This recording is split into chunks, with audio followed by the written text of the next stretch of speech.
Welcome back. Independent Senator David Norris and Israeli Ambassador Ofer Karif have joined the panel.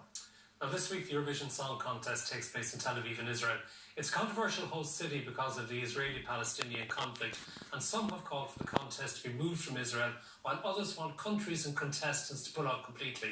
Of course, to date, no country has done so. The contest takes place over a number of nights this week. Before we get to the panel, let's have a quick listen to the Irish entrant Sarah McTiernan with the song 22. Every time with somebody, I'm confusing him with you. Anywhere I go reminds me of the things we used to do. And I dreamed about the street where we kissed out of the blue. But you hurt heart. Now I'm a 22.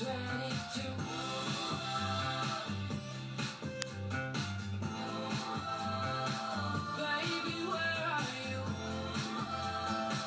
Now I'm a 22. Well, it's better than dust in the turkey anyway. Anything would be. David Norris, why are you in favour of a boycott of the event this weekend? Because I believe that the Israeli state has betrayed the Jewish ethic in its treatment of the Palestinians. I've been there, I've seen it, I've witnessed it.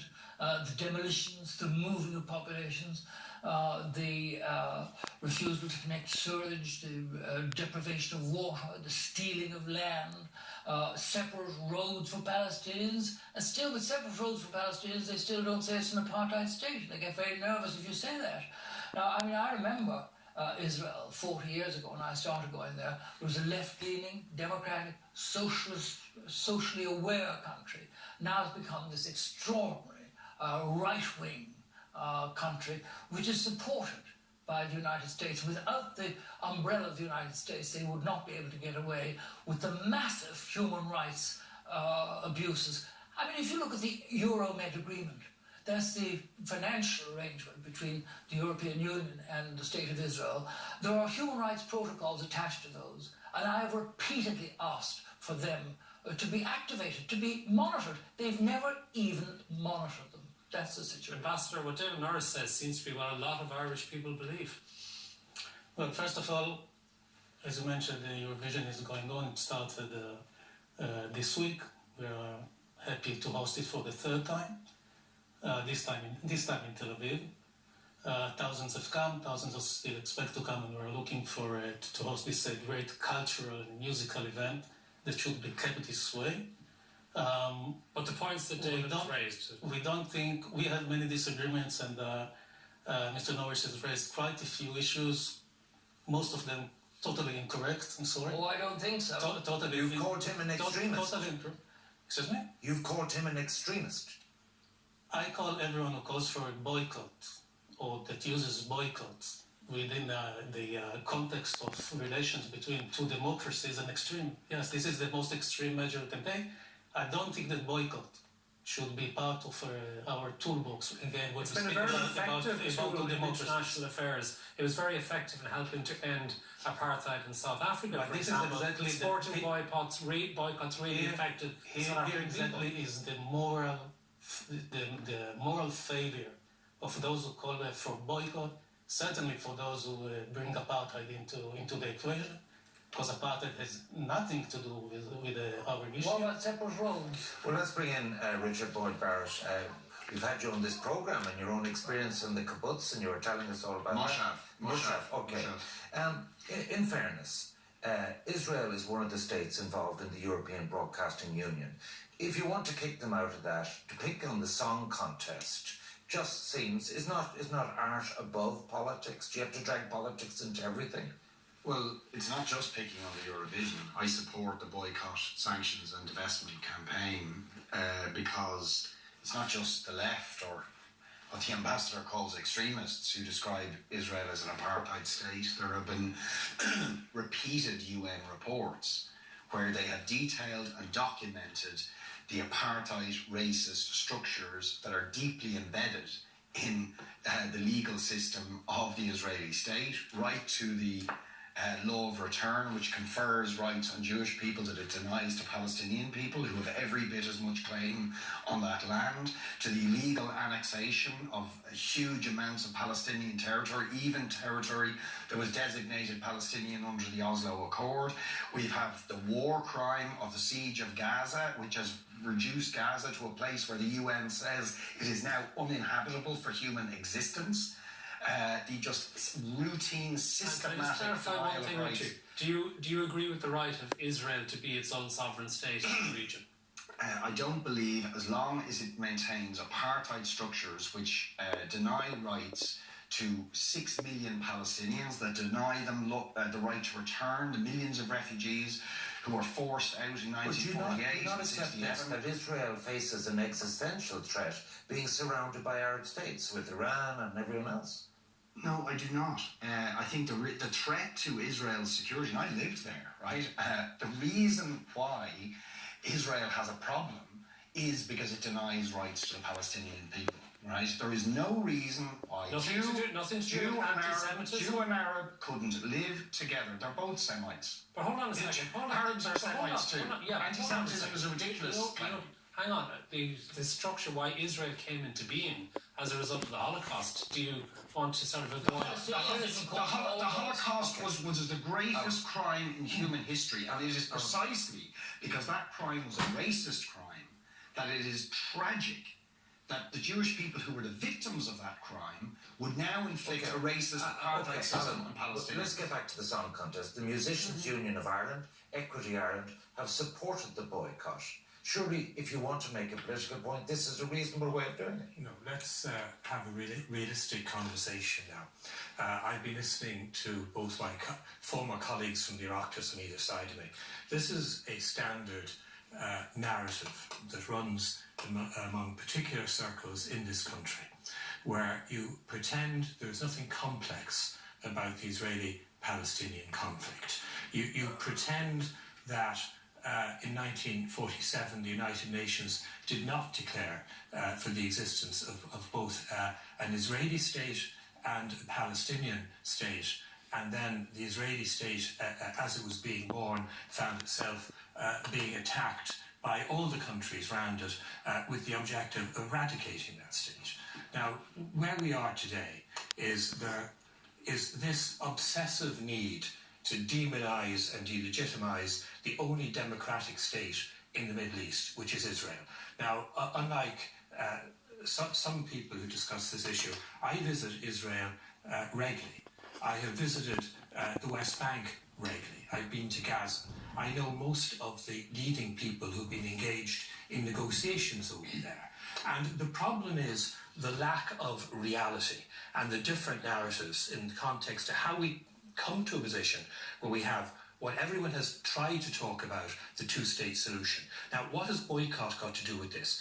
The Eurovision Song Contest is simply a cultural event. What we should be doing is encouraging cultural events, encouraging dialogue. Boycott is about David, what about Adam's the boycott campaign that David favours and that Richard Boyd Barrett favours has one objective, is to delegitimise and demonise the Israeli state, and ultimately those who created it eradicate the Israeli state does a very good job of demonising itself by its horrendous violations of human rights, and I think that is a real tragedy. David, but it was said here. Did you notice that 700 rockets were fired at Israel only about a week ago by Hamas and Islamic Jihad from Gaza that Israel vacated in 2005, has been taken over by Hamas. Israel vacated in 2005, and they then went in and pounded it unmercifully, killing tens of thousands. You see, that's a lie as well. That's a lie as well. Everything you don't agree with is a lie. Because you see, David, my problem is you and I visited Israel together. Yes. And I know, you know, really the true history here. And I never understand why your narrative and what are you accusing David of? Sorry. Well, I mean, David about 20 years ago understood the complexity of the conflict. He also understood And I'm someone, by the way, who favours a two-state solution, of simply not telling the truth. But I am telling the truth. Because I challenge you to defend your allegations are not telling the truth. There's been 3 conflicts involving Gaza. Each of those 3 conflicts commenced with rockets being fired at the Israeli state. There is no conflict. There is no conflict anywhere in this world. Okay, I want to get Mary-Louise in on this, because what's your view on the idea of the cultural boycott? Will that put pressure on Israel to change its ways? No. I'm a great believer in the fact that the arts should elevate and they shouldn't be about territory. And it's the one thing, and we should keep politics out of them. And if you look at Baraban's orchestra, Baraban has an orchestra, an East-West orchestra, where both Palestinians and Israeli play instruments. And when I had the privilege of being in both Tel Aviv and in Hebron and in Jenin, and I saw I saw terrible captivity, and I saw terrible destruction as well. But I also saw that it was only where I saw the arts, whether it was through visual art or dance or drama or music, I saw people coming together. That's all. And I know, hold on, no, listen, you can say what you like. I cannot leave the arts unless they are elevatory. Hold on, and they always have been. I want to put one question to you. The Israeli government wanted to hold this in Jerusalem. They have been accused of shameless propaganda in hosting this. Do you see any point in that? No, I mean, I have to stay away from that, because if I don't, you'll end up saying that you're politicising Handel, and then you'll end up politicising something else, and you'll end up politicising all literature and all poetry, and we'll end up not being able to sing or dance or talk. So if you want to talk about the Eurovision, and it is above politics and it's above politics.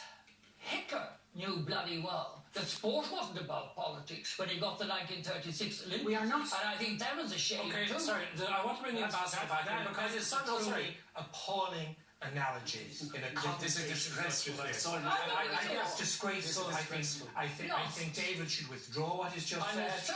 And I know what you are doing is saying that the Eurovision Song Contest that is taking place in Israel for one reason only, because tens of thousands of Europeans voted for the Israeli contestant Bastia. It's the only reason it's taking place in Israel, as it has taken place previously. You're trying to equate a Eurovision Song Contest with an Olympics under the aegis of Adolf Hitler. I'm saying it's outrageous. Illustrating the principle that neither art nor politics are above. Sorry, I want to go back to the ambassador, please, everybody. Alan's perspective. And I want to go to the Occupied Territories bill that has been brought in the Shannon Éireann here. Does that not just show that Ireland wants to take a lead in actually making sure that produce coming from the occupied territories is not sold in our country and shouldn't be sold elsewhere as well? I'll touch upon it in a second, but I cannot leave the slanderous lies that were spread around this table unanswered. I think, with all due respect to the time that Mr. Norris and Mr. Barrett have spent in Israel, I've been spending the last 51 years in Israel. And I think I know Israel much better than you do. And your view of things is completely distorted. And if it points at one thing, is really that many people here, including many people that claim they know Israel, they know the conflict, know very little. And if they know something, they certainly understand very little. When you are the government spokesman, it's your job to push the Israeli government. And can I point out that I facilitated, I was instrumental in getting the Israeli embassy opened in Dublin. So I'm not that much of an extremist. What I think as an ambassador here, and I think the discussion here really highlights and emphasizes that, is that exactly opposite to boycott. What we need is much more discourse, much more communication, much more conversation between Israelis and Irish. This is missing. We don't have enough of it, and therefore we have many misunderstanding, a lot of disinformation, and I do believe that we have to keep the conversation going. Boycotting is disastrous to this end. First of all, I'd like to point out that cultural, sporting and other forms of boycott and sanctions were extremely effective in bringing down the apartheid regime in South Africa. So I'm afraid art does get caught up with politics. It can be used for good political reasons. It can be used to highlight oppression. It is there for its own sake. Sorry, I didn't interrupt you. Okay. Well, you're never it can be used to highlight oppression and injustice, or it can be used to try and justify or gloss over it. Right. But the fact of the matter is The apartheid regime in South Africa, the sanctions, cultural and other, helped bring that regime down, and that was a good thing. Now, the point about Israel is the United Nations and a host of other organisations internationally have said repeatedly Israel is an apartheid state. It practices different... This is outrageous for a number of reasons. Well, if Richard Boyd Barrett went to Israel, I lived in Israel. No, listen to me. I lived in Israel for a year before I was involved in politics. 30 years. And I was shocked by the treatment of Palestinians. Richard Boyd where they were Barrett treated as subhuman. No, subhuman. If Richard Boyd Barrett lived in Israel, he'd discover Israeli Jews, Arabs and Druze on the beaches, in the hospitals, on the buses, on the trains. There's no analogy that can paint Israel as being millions of Palestinians are denied their rights. No, the ones in the occupied territories, the millions in the refugee camps in Syria, in Jordan, in Lebanon, who we refuse to allow back into their own why country. this sort of conversation is utterly useless is it is not about how we bring about conflict resolution. How do we get Israelis and Palestinians back talking to each other? How do we resolve the difficulties? You don't have siege to them in How to Gaza. resolve the difficulties? You have one regime locking up children running Gaza, who through members of Fatah are groups, and the Palestinian Authority run by Fatah, and the two don't talk to each other, and Abbas hasn't been able to visit Gaza since 2006 for fear of being assassinated. Dave, could I put it to you that the Eurovision Song Contest has been hosted by Russia, by Azerbaijan and different countries with human rights issues. Why are you picking on Israel? No, I haven't. I protested against it going to Russia as well. And it's often said to me that... I don't remember, David, any boycott Russia campaign run by you at any stage. I haven't run any boycott campaign. No, but you've put your name on the boycott campaign. I've also been accused of extremism and lies and all that. I have the letter that we sent to Sarah McTurnan. I'd like to ask the ambassador to find the extremism in that letter. I haven't found it. It was a letter. It wasn't a big bullying. It's a mere human rights campaign. We've long been involved in gay activism in Ireland. We should congratulate you on your selection as representative of Ireland. However, we feel we must write you to express our deep concern at the political use of Eurovision to be made by Israel this year. It was a letter publicly bullying a young Irish singer of talent bullying who has an enormous opportunity. I want to you were trying to bully me now, and when you talk about bullying, you're shouting a lot. I'm just trying to get her. Can you do that outside the shouting? I want to go back to the ambassador because you have been very upset about the Occupied Territories Bill, which would imply that it actually is working, that it's actually had its effect, in that you even got the Americans to lobby against it.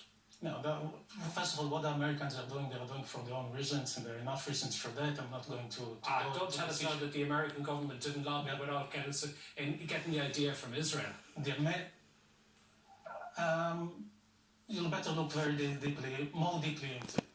But the problem with the Occupied Territories Bill, which is as I said before, and I'll say it again, this is the most extreme anti-Israeli piece of legislation.